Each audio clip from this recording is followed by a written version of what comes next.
All right, back in studio with the guys. Emory, we sat there and watched this one together. It was a Dallas performance that we've seen throughout the entire of the season. Most total yards as an offense in the NFL coming to this one, most yards allowed. We see that represented in this final score. What did you make of the total performance here from Dallas? Well, the offense is fine. Defensively, they can't stop anybody. I thought they played fine defensively early in the game, but as the game wore on, that's when Carolina started finding confidence and they started finding plays down the field.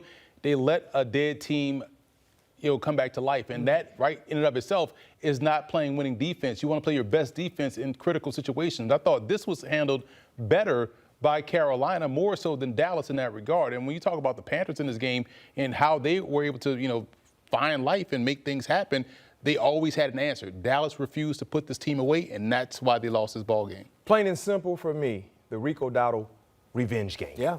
He made it known that this game was personal for him, and I appreciate the honesty because oftentimes when a player is playing against his former team, it's not that big of a deal, right? It's just the next best game. He said this was personal, and guess what he went out and did?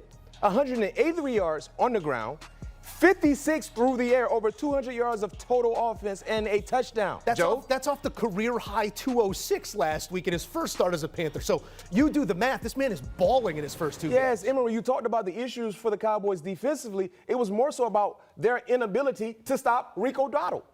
Period. Yeah. Nobody else. Number 5 was a madman today, and they needed him to be as such for Carolina to come back into this ball game. The Dallas Cowboys defensively, they will be the death of the Cowboys in terms of playoff hopes because their offense, without C.D. Lamb, they're still a playoff caliber offense. Without C.D. Lamb, Dak Prescott is still slicing opposing defenses. But because of their defense, it goes undone. Yep.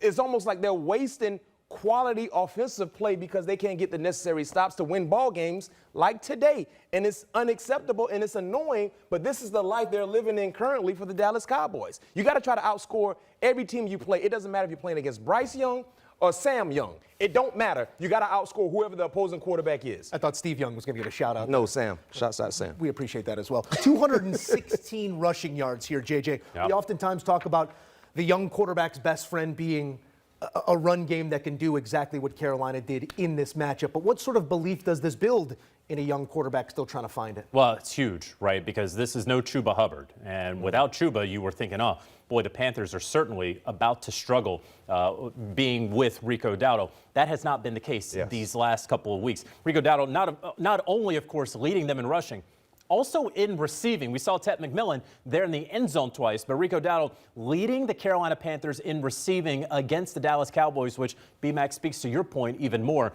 You should be winning football games when the leading receiver is the running back for the other team. I want to shout out the Carolina Panthers, though, who, for the first time since 2021, are at 500 this deep in the season. There was after week 2, the Panthers are 0-2. Yep. There was some question before that last drive by Bryce Young against the Arizona Cardinals about whether there could be another benching of Bryce Young and bring in Andy Dalton. And now they have turned things around, being at 500, a Carolina Panthers team, and I think we all believe the Tampa Bay Buccaneers are going to win that division. But this is a Panthers team that can be competitive, that can win football games. So shout out to them and Dave Canales here in year 2. And the crazy part is when you look at Rico Dowdle having this game, it shows you that they have a running game. They're not just running plays. So it doesn't matter who's the back there. They found a way to scheme up run plays. And when you look at this division, seeing how the Falcons play tomorrow or whatnot, and you see how Carolina has found some life. Carolina beat them 30-0. Exactly. So now you look at Carolina, you look at this rest of the division. This is going to be interesting. We thought it was going to be Tampa Bay, but now we never know